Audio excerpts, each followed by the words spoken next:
Yeah.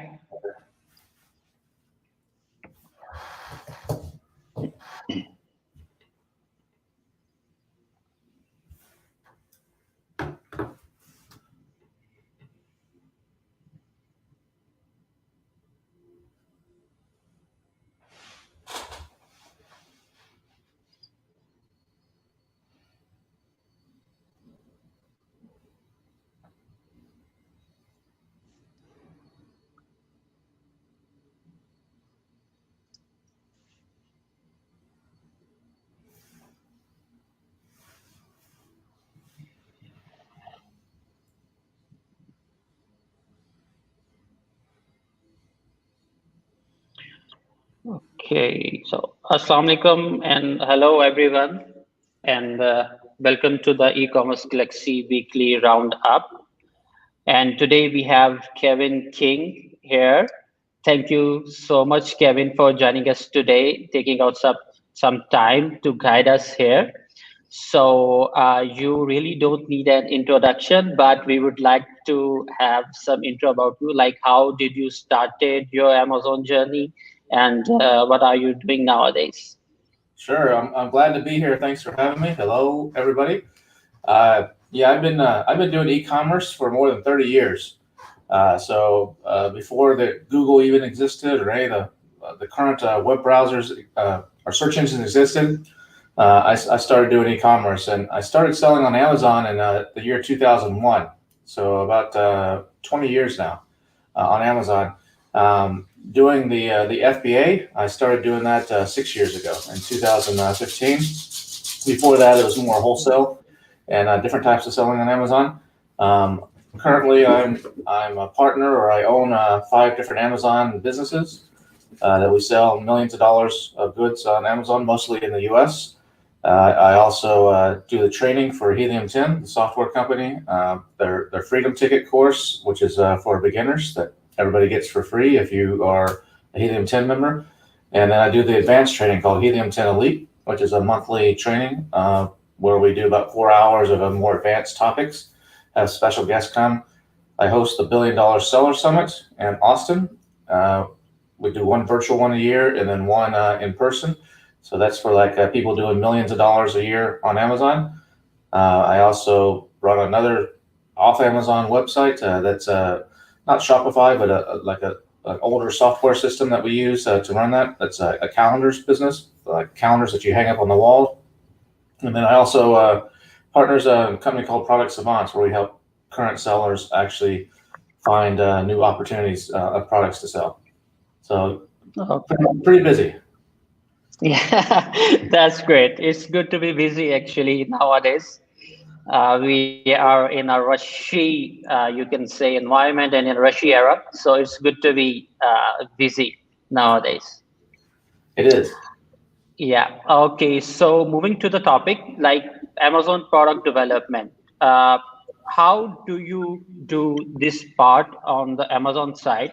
Like, what do you see in the Amazon product that, okay, this is going to be a good one, and this is going to be, you can say the launch is going to be easy for this product, and we can scale it.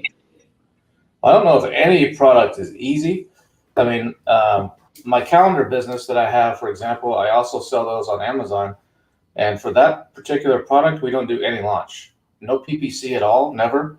And we never do any launch. No giveaways, no discounts. We just put the product up. And the only launch, I guess you could say, is I have a list of customers who have been buying from me through the mail for 20 years.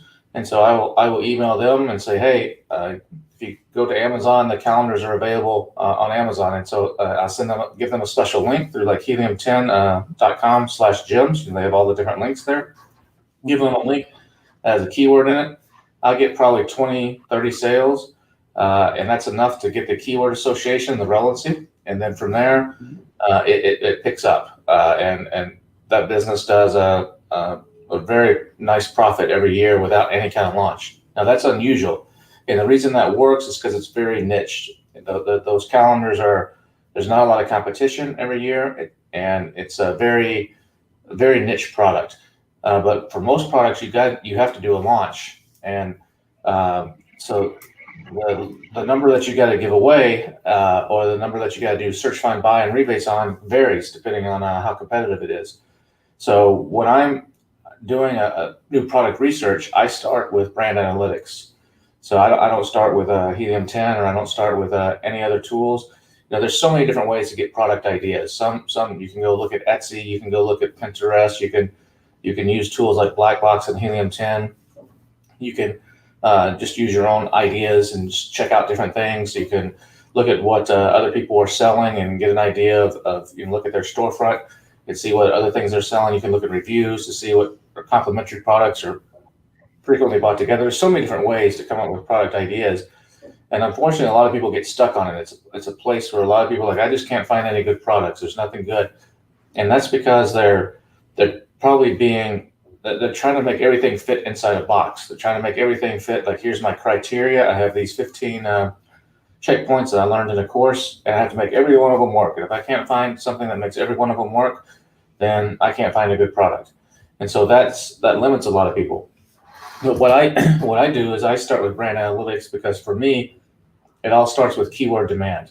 So everything on Amazon starts with, you can launch, if you have a brand new idea for a product and you want to develop it from scratch, and there's going to be more of that in the future on Amazon, that's great. And if you're looking for something that already exists, something that you can get from Alibaba, or you can from a factory in Pakistan, or from wherever it may be, and you just want to modify it, you need to make sure there's some demand already on Amazon for that. Otherwise, it's going to be much more difficult. And so what I do is I start with the keyword demand. And so that's why I start with brand analytics. I go to brand analytics, I download the entire list for the previous month. And if I can do the previous quarter, I'll do that. But sometimes there's a gap between when Amazon gives the information. So I'll do the previous month. I download that data into a spreadsheet offline. And then I sort that data. So the first thing I do is I basically eliminate anything that has a SFR greater than 500,000. Now, you don't have to do that. There's a lot of opportunity that's down there beyond 500,000. But for me, I'm looking for products that do at least $10,000 US dollars in sales per month. And so typically, there's going to be more of those that have keywords that are below 500,000 SFR. But if you're happy with the smaller products, don't eliminate that. But that's what I do. So I eliminate the ones below 500,000, and then I go through and I eliminate any of them that has zeros in the click share conversion. For example, maybe it says the first one has a 27% click share, and then 10% conversion share. And the next one's 15% click share and 8% conversion share. And the next one's 40% click share and 0% conversion share. Well, anything that has 0% conversion share with a lot of clicks like that tells me that someone is manipulating the system.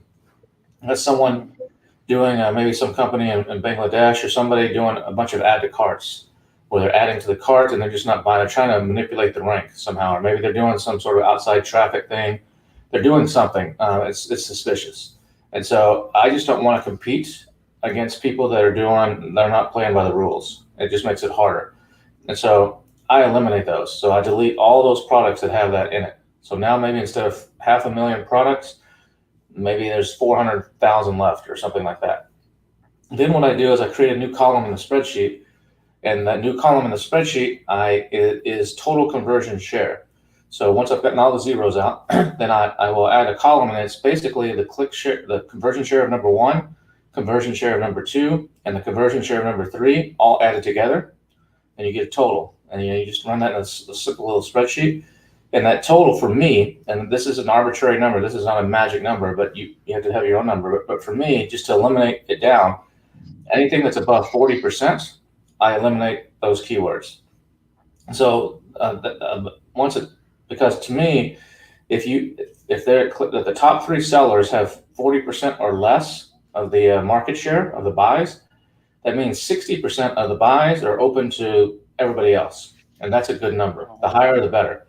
But if the top 3, sometimes the top 3 added together have like 90% of all the buys, that means that there's only 10% of the purchases can come from everybody else. And that's a very small number. Sometimes that number is big, and it's okay. But I'm just trying to make this a simple process to find something quickly. You could do this, change all these numbers, and there's still lots of opportunity, but I'm just trying to narrow it down to the smallest group, because I have to go through these manually. So once I've done that, maybe now there's only, I don't know, 60,000, 80,000 keywords left, something like that, maybe 100,000. And then I'll just start looking through them manually. I don't normally start at the top. I'll start somewhere in the middle, maybe SFR 20,000. And I just scroll down and I use my intuition, my brain. Once you've done this for a while, you start seeing keywords is too competitive. You start seeing garlic press, and you're like, nah. You see other things, you just skip over them. But then you'll see some keywords that are interesting.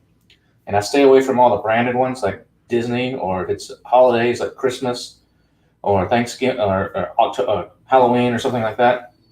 And I start looking for keywords.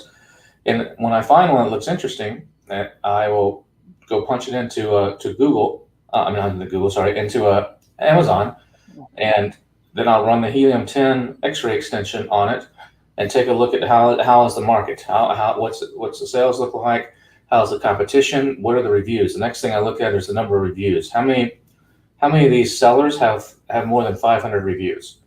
And if a lot of them do, that's a bad sign. That means it's going to be much more competitive. If most of them have less than 500, then that's a good sign. That means maybe I can come in here and have a chance to compete. More easy. And so then if I find something, I don't really pay too much attention to the star rating or the opportunity score on that tool. I'm more looking at the reviews and then the review rate and what are the sales. And if the sales if that market says that there's 3,000 sold a month, and the top 5 guys, let's say, have 2,800 of those sales, that means 200 of the sales are from position 6 and down. So that means if I want to have a chance at making very many sales on this, I need to get it to at least position 5 or 4. Maybe 1, 2, and 3 is where I really want to be, but maybe that's too competitive, or it's going to be too hard, or take me some time. So I look at, if I get to position 4 or 5 on this keyword, is it good enough? Can I make some sales, and can I compete? And then I take a look at what other keywords are around this. So then I will take it and look at what are the other related keywords, what other keywords are similar.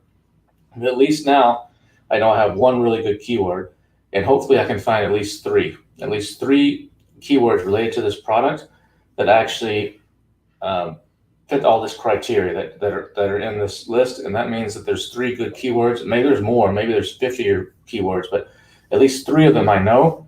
If I can win just those 3, I can make X number of sales per month, and that's going to make me happy. And then any sales I get off the other keywords, that's great. That's just the icing on the cake. And so that's kind of the process that I personally do to find stuff. And now there's some labor in there, and it takes a little bit of time, but I've been doing it a while, so I can get pretty fast at it. And I can usually find product opportunities in about an hour or 2. That is awesome.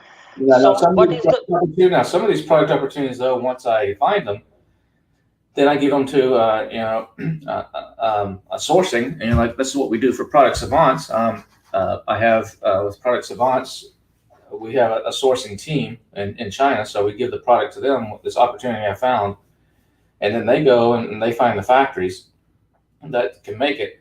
And a lot of times the opportunity I found, I end up not doing it because the price from the factory comes back too high.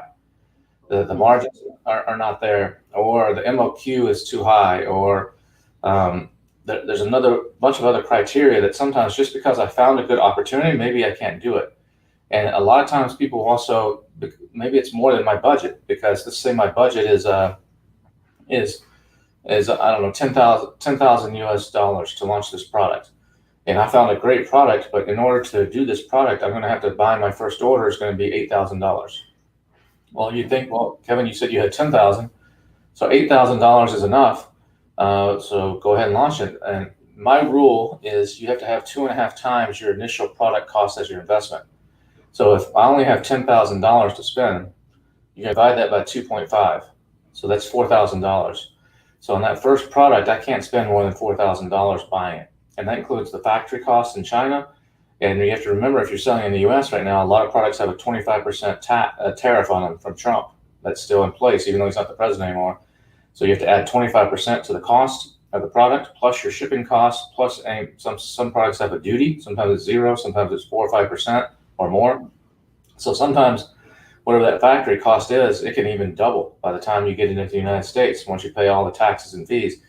So that includes all that. So that means that, and the reason it's $4,000 is because if my product is successful, before Amazon pays me money, because there's a 3 to 4 weeks gap between when you sell and when you get the money, I might have to place another order with the factory and give them another 30%, and I need to have that money ready to go.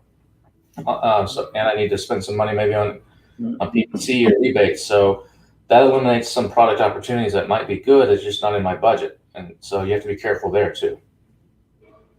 Okay, okay, that is great. So how often you repeat the process, like going into brand analytics and downloading the report? How often do you do it? After 1 month or twice a month? Yeah, I sit down and I do it. I download the new data once a month, and so I'll sit down and spend probably 2 days, 3 days. So I'll download it once, do all the stuff in Excel to get it ready, and then I'll spend a few hours one afternoon or one night looking through, and then I'll come back to it a couple days later, and then come back to it maybe a few days later, using the same data, and then that data is finished, and then I wait till the next month and do it again. So I spend, I'm not every day looking for products. Part of my month is a few days are devoted to finding products. Okay, great. And what is the price point you target on those products, like the selling price on Amazon? I don't like to sell anything less than $20. Less than $20. Yeah, that's me. Now, some people, that means it depends on your budget. You may not have a choice. You may have to sell things less, but I like to sell things $20 and more because I like to have some room for PPC, and I like to have some room if some competition comes where I can lower the price and still make a profit. So a lot of times, people are selling $9 items, $10 items, $6 items. I just don't like to do that. To make money on that, you got to sell a lot. And, for some people, it's relative. Some people, if they can make $1,000 profit a month on Amazon, they're very happy. It can change their life. But for me, $1,000 a month is not worth my time. It's a waste of my time. So for me, $1,000 a month, I'm not going to mess with it. I want to be making a profit of $5,000 to $10,000 a month if I can. Okay. So the minimum I will take on a product is $2,000 a month. So that's the minimum. If I have products that I'm selling, and after 6 months, if they're not selling at least $2,000 a month in profit, if they're not making $2,000 a month in profit, a lot of times I eliminate the product. I just let it finish selling, and then don't ever order it again. And because to me, I can take that money and try to find another product that does better. And so that's, and I don't want to have, some people have hundreds or thousands of products on Amazon. And that's okay, but I don't like to have that. I want to keep 20, 30, 40 products, something that I can manage easily. Doesn't take a big team to do, less complications. And so that's just my personal preference, but other people do it differently. But yeah, and then the margin, this is another mistake I see a lot of people like in the Freedom Ticket make. Maybe they're selling a product for $12.99. And I say, well, how much did you pay for it? Oh, it was $4. And I'm like, okay, how much the tariffs, the taxes, the shipping? Oh, by the time I paid everything, it was $7. And I say, okay, you're selling it for $12.99. You're not making any money because Amazon's taking their 15%, and they're taking, depending on how big it is, they're taking a fee to fulfill it. So maybe at the end of the day, there's $1 or $2 profit for you there, if that. How are you going to run some PPC? What if some competition comes and you got to lower your price a little bit? You're going to be losing money. Only person making money is Amazon. And so a lot of people make that mistake. So when I find products, the minimum I will consider for anything that's under $100. Now, over $100, this rule is different, but for under $100 selling price, my cost needs to be at least, the selling price needs to be at least 3 times more than the cost. So if my cost is $30, I want to be selling it for 89, for example, or $90. Ideally, I like to have that at 5 or higher. That's even better, but 3 is the absolute minimum I will consider. And I like to have that at 5 or higher. So like, for example, on these calendars that I sell, the price on them is $19.95 and $19.95. And my landed cost on them is $1.52. So you can see that that's like a 12x, 12 times markup, more than 12 times, almost 13 times markup. And that one is hugely profitable. Every one of those, even after the Amazon fees, after the cost of shipping into Amazon, and like I said, we don't do PPC on that product. Each one of those is making like $12, $13 profit on every one. And then because they're calendars, people only buy them on Amazon between most of the sales come between the middle of November and the middle of January. So you have about 2 months. And, some people buy outside of that or before that, but most of it is people buy them for gifts for Christmas or for things like that, or to get ready for the new year. And so after that 2 month period, if I have extras on them, because we do, like this last year, we did 5 different ones, and sometimes you don't know which one is going to sell the best. So sometimes you have to guess. And maybe whatever the main picture is on the front of the calendar, if it's a castle from Scotland, it might sell differently than a castle from France. And so you don't ever know exactly which one's going to sell the best. So sometimes you have extras, and these are it's like selling milk. Milk goes bad if you don't keep it in the fridge, and after some time you have to throw it away.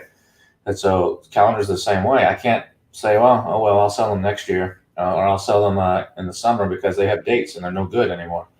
So I have to discount them if I screw up. And because I have such a margin, even if I lower the price to half at $9.95, just to get rid of the extra ones before they become obsolete, I still am making a profit because of the margin. And so those are things that you have to think about as well. Okay, so what do you suggest for the beginners? Actually, what profit percentage, if we talk about the percentage, what profit percentage should they looking for? On private label, you want to shoot for 25 to 30% profit, and that's after all your fees. That's not. So some people there's gross margin, and then there's actual net profit. So some people you hear on a podcast, my profit's 80%. Well, it probably isn't 80%. That's probably just the difference between what they're selling it for and the cost. So maybe they bought it for $3 and they're selling it for $20. So they think they have $17 profit. They don't. You got to take away the Amazon fees. You got to take away the shipping fees, the storage fees. Maybe you're paying a VA. All your costs at the end of the day, when you subtract all the costs, I like to see on private label 25 to 30% profit. Okay, so if we talk about the keywords, what search volume you look for? It depends. So I like things that have 300 searches in the U.S. market, 300 searches or more per month. Now, depends on how much your sale. I mean, for a product to sell $10,000 a month, it probably needs more than 300 searches. So it depends on your criteria. But like the calendar ones, most of those products have less than 1,000 searches for different keywords a month. And it's not huge. For some of my other products, in order for me to be successful and to compete, I need big keywords that have 5, 10, 20,000 searches a month. So it depends on the product and the competition. But typically, I like to see 3,000, at least some of the keywords be 3,000 or more, and then pretty much all the keywords be 300 or more. You have to remember, search volume on Amazon, too many people get caught up on search volume. They think, I need the keywords that have 50,000 searches a month. I need to be ranking on page 1 for that. Not necessarily, because a lot of times the bigger keywords, number one, they have more competition, but they also don't convert as well, because bigger keywords are usually shorter tails. That means they're smaller keywords. Like if you're selling a spatula, maybe the word spatula has, 50,000 searches a month. I'm just making this number up. And if you're ranked number 1 on spatula, or on page 1 on spatula, that's great. But most people that are typing spatula, they're not going to buy the first one they see.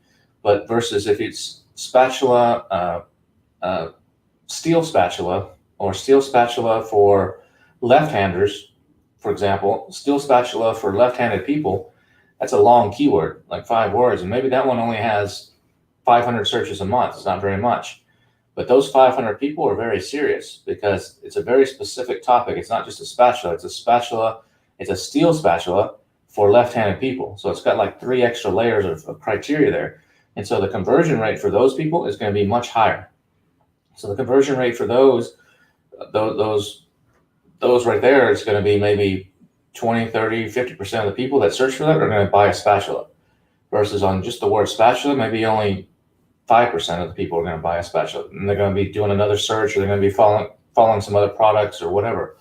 And so that you have to be careful there not to get caught up on just looking at the really big keywords, because there's lots of opportunity in smaller ones too. It's usually less competition and easier to rank.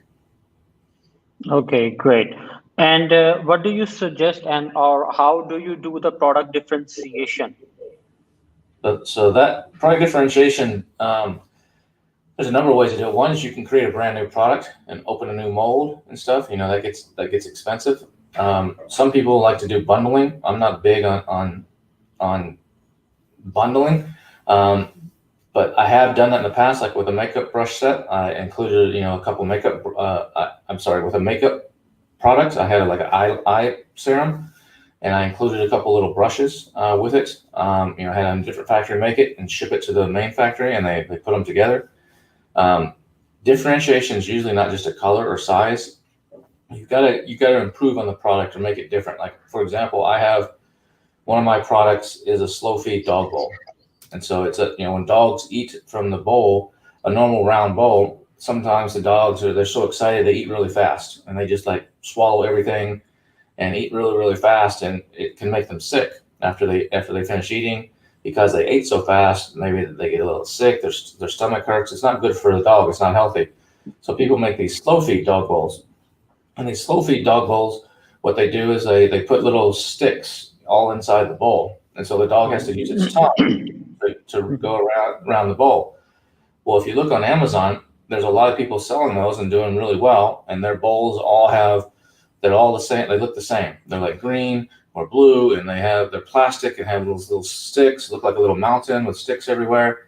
And so I saw an opportunity in that marketplace. I'm like, okay, I don't just want to find a factory on Alibaba and make another one and just put my brand name on it.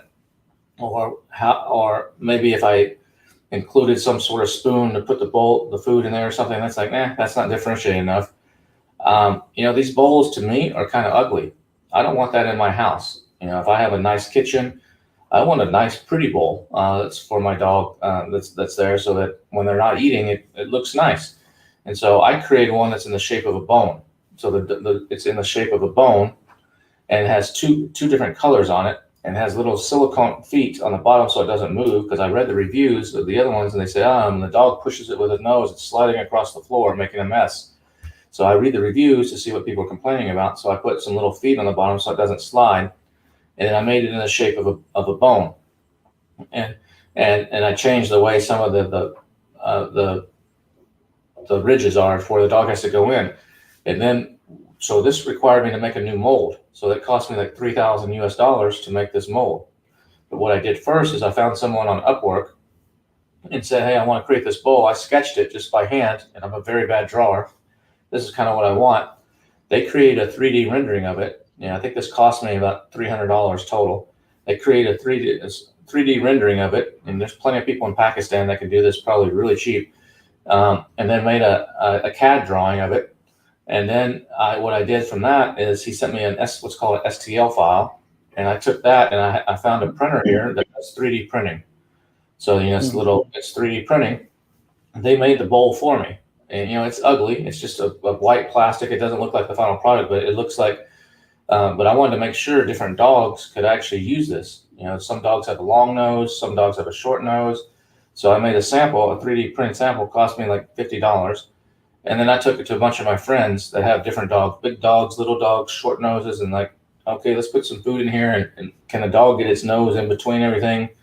And I had to make a couple changes to it. And the people when they're using it, they're like, oh, Kevin, if it did this over here, what if you had some little holes on the side on each of the sides, where if we put this outside, we could put a rod and put it to the ground or something, so it doesn't carry it away or whatever. So I made some changes. We made another 3D print, tested it again, everything was okay. Then I gave that file to the factory, and I said, look, this is the file to make the molds from. These are my molds. You know, it had my logo inside the mold. So this factory can't use this mold to make products for other people. It's going to have my name on it if they try to do that. And then I told the factory, look, we're going to split the cost of this because it's $3,000. Okay, I'm going to pay you the $3,000 now. But on my second order, when I come back to make the second order, you're going to give me a credit of $1,500 against the mold because we're going to be partners on this. And they said, okay. They didn't want to do it on the first order because what if I never order again?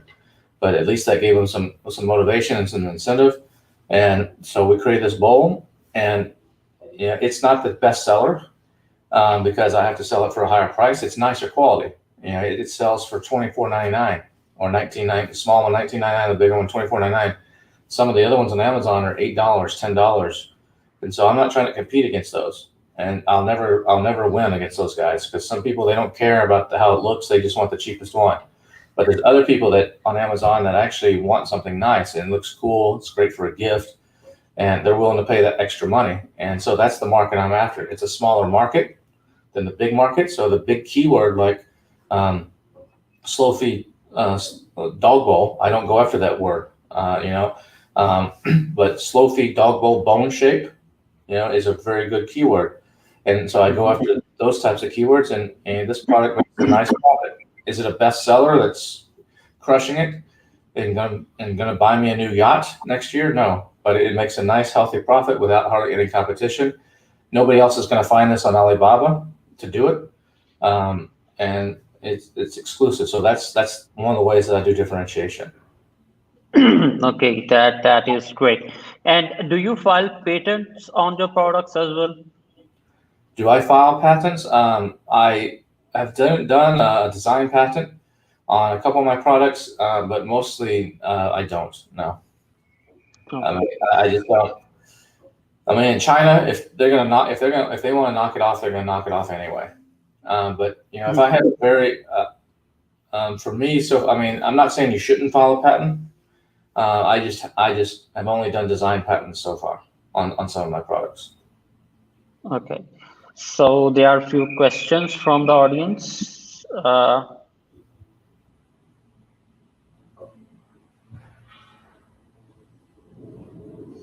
So Danish's question there, the biggest thing for me is ROI. So you don't want to tie up your money to answer his question.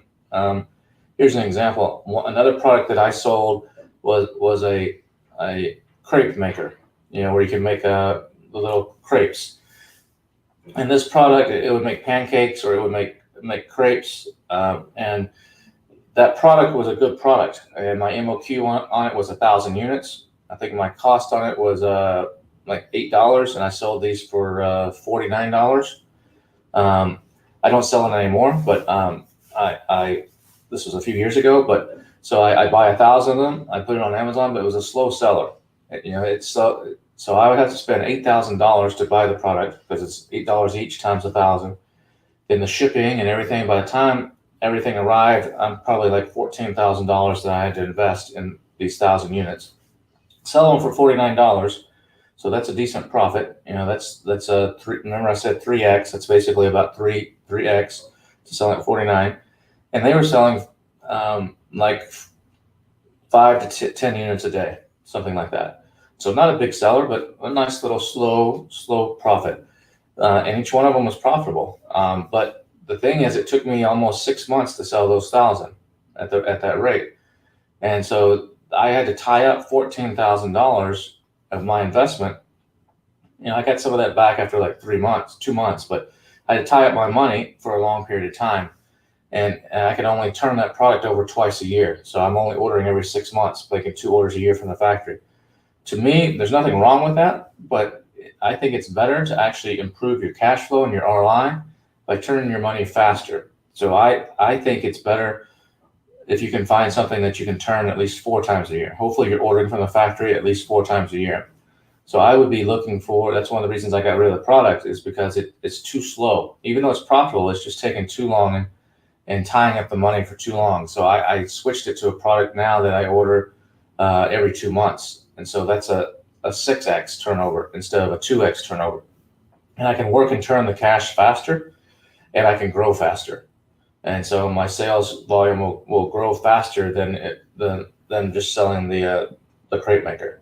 And so ROI, I like to see that at 100% or higher, ideally 150, but 100% or higher, and the turns at least 4 times a year. And if you can get more, 6. Some supplements are like 12 or more, but that's what I like to see, and that's a better use of the cash.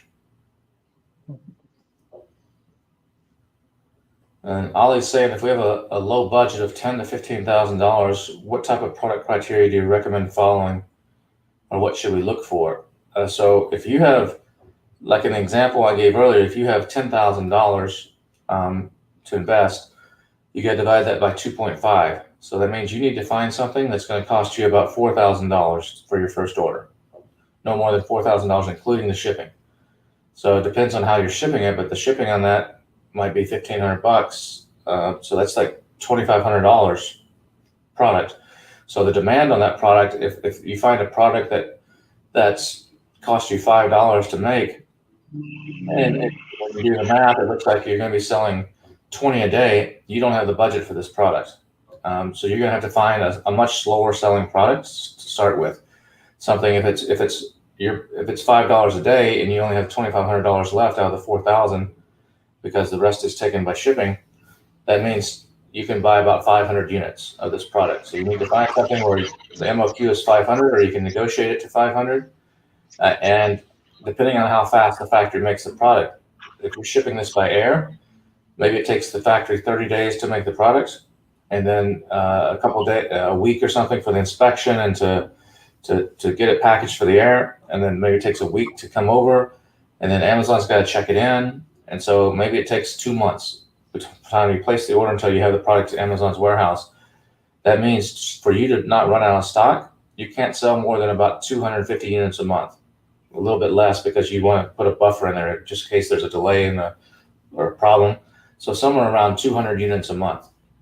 So that means you need to find a product, divide that by 30. You need to find a product that's selling about 6 units a day, 6 or 7 units a day, that you can buy for $5. And that's the type of product you should be looking for. It's something along those lines to start with. And now later on, once you get going, maybe that can go up or higher. But for a $10,000 investment, that's where you guys start. Because the worst thing you want to do is be successful and sell out, and then you don't have product for a month on Amazon, because that will just kill you. You're going to be like starting over the next time you come in. And so that's where a mistake a lot of people make. Okay. Ollie's saying, if we purchase products from AliExpress for selling on Amazon, because it's cheap and fast, but we already have a brand name on them, which is different from our brand name on Amazon, kind of run into some kind of problem by doing that. You could, you could, but is it likely? Maybe not. Some customers would have to complain or something. Maybe the customer's expecting to get Ollie's goodies, and the brand names instead says Kevin's goodies, and they think they got a different product or something. So that could be where you run into problems. I would be careful with that. Okay. So I guess there are no more questions. So I would like to thank you again, Kevin, for joining us today. And it is really an honor to have you on our session. And in the Pakistani way, we do like बहुत बहुत शुक्रिया. It means thank you very much for joining. You're welcome. You're welcome. Glad to be here. Hopefully this has helped a few people, and good luck to everybody. Okay. Thank you so much for joining. All right. Take care. Take care. Bye-bye. Bye. Bye. Okay, guys. So उम्मीद करता हूँ कि आज का session आपके लिए काफी helpful रहा होगा. प्रोडक्ट हंटिंग के ऊपर या प्रोडक्ट डेवलपमेंट के ऊपर कि एक्चुअली जो बड़े बड़े गुरुज हैं वो क्या देखते हैं प्रोडक्ट में। सो वो काफी कुछ लाइक देखते हैं, price and the profit percentage is the main thing for them, and कितनी जल्दी वो प्रोडक्ट सेल होती है, कितनी जल्दी उनकी इन्वेस्टमेंट वापस आती है, वो ये भी देखते हैं। फिर प्रॉफिट परसेंटेज यानी profit in terms of dollars भी देखते हैं कि अगर उनका profit in terms of dollars जो है वो कम है तो वो उस प्रोडक्ट को एलिमिनेट ही कर देते हैं अपनी प्रोडक्ट लाइन से। और पेटेंट्स जो हैं वो कुछ फॉलो करते हैं, कुछ नहीं करते। और प्रोडक्ट डिफरेंशिएशन जो है केविन जो है ये तो काफ़ी डिटेल्ड प्रोडक्ट डिफरेंशिएशन में जाते हैं, लेकिन मेरी कोई बात जो है वो रेगुलरली होती रहती है सेलर्स से, जो 7-8-9 फिगर सेलर्स हैं। वो जो है कुछ फॉलो करते हैं इस क्राइटेरिया को, कुछ नहीं करते। कुछ जस्ट डिफरेंशिएशन जो है वो करते हैं on the basis of colour, on the basis of PACS या बंडलिंग के ऊपर। तो हर एक का अपना अपना क्राइटेरिया है, अपना अपना मेथड है जिसको वो फॉलो करते हैं। तो उम्मीद करता हूँ कि आज का सेशन आपको काफ़ी हेल्पफुल रहा होगा, और जो प्रोडक्ट हंटिंग का जो मेथड है जो केविन ने आज एक्सप्लेन किया है उसको एक्सप्लोर करें, लाजमी एक्सप्लोर करें, और जो है वो ग्रुप में शेयर करें कि आपको क्या उस क्राइटेरिया उस मेथड से प्रोडक्ट्स मिलती हैं, क्योंकि ये आजकल काफ़ी एक मेजर कह लें कि हर्डल है कि प्रोडक्ट्स नहीं मिल रही हैं या रिपीटेटिव प्रोडक्ट्स मिल रही हैं। तो ब्रांड एनालिटिक्स को यूज़ करके प्रोडक्ट हंट करें। और आज के लिए मुझे इजाज़त दें। जज़ाकल्लाह फॉर जॉइनिंग अस टुडे, और अपना ख्याल रखिएगा। अल्लाह हाफिज़।